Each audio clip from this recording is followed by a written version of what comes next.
APMC 2024 ఈ రోజైతే seat allotments అయితే రిలీజ్ అయితే అవ్వనున్నాయి. మరి సీట్ అలాట్మెంట్స్ అనేది వచ్చిన తర్వాత మీకు వచ్చిన సీట్ అనేది కన్ఫర్మ్ చేసుకోవాలంటే ముందుగా మీరు ఆన్లైన్లో సెల్ఫ్ రిపోర్టింగ్ అయితే చేయాల్సి ఉంటుంది. ఆన్లైన్లో సెల్ఫ్ రిపోర్టింగ్ అనేది చేసిన తర్వాత మీరు ఫిజికల్గా కాలేజ్కి వెళ్ళి అక్కడ మీరు డాక్యుమెంట్స్ అనేది చూపించి కాలేజ్లో కూడా ఫిజికల్గా రిపోర్ట్ అనేది చేసినప్పుడు మాత్రమే మీకు వచ్చిన సీట్ అనేది కన్ఫామ్గా ఉండడం అయితే జరుగుతుంది.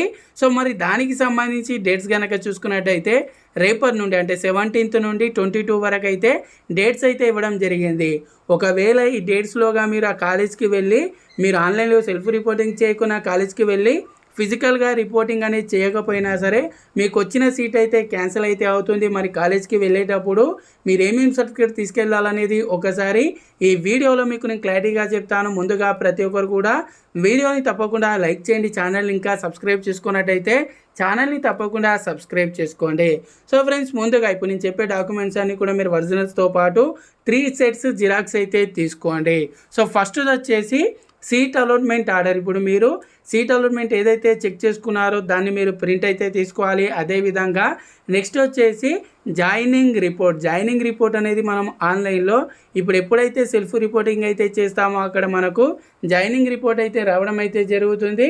సో అన్నీ కూడా 3 సెట్స్ జిరాక్స్ అయితే తీసుకోండి.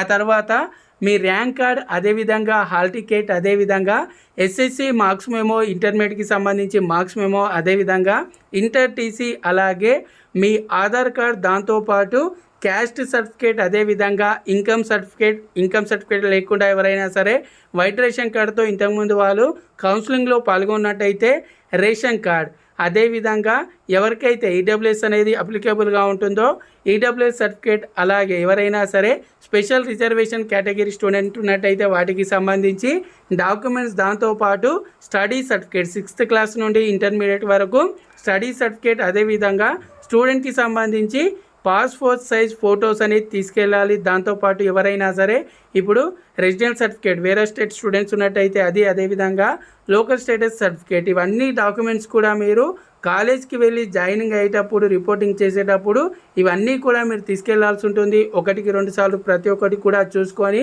మీరు ఇచ్చిన డేట్స్ లోపు కాలేజ్కి వెళ్ళి ఫిజికల్గా రిపోర్ట్ చేయండి. ఆన్లైన్లో రిపోర్టింగ్ అయితే చేయండి. అప్పుడే మీకు వచ్చిన సీట్ అనేది ఉండడం అయితే జరుగుతుంది. ఇంకా మీకు ఎలాంటి డౌట్స్ ఉన్నా సరే కింద కామెంట్ చేయండి, వాటికి రిలేటెడ్గా వీడియోస్ అయితే చేస్తాను. అలాగే వీడియో అనేది మీకు యూస్ఫుల్గా అనిపిస్తే తప్పకుండా లైక్ చేయండి. ఛానల్ ఇంకా సబ్స్క్రైబ్ చేసుకున్నట్టయితే ఛానల్ని తప్పకుండా సబ్స్క్రైబ్ చేసుకోండి. Thanks for watching. జై హింద్.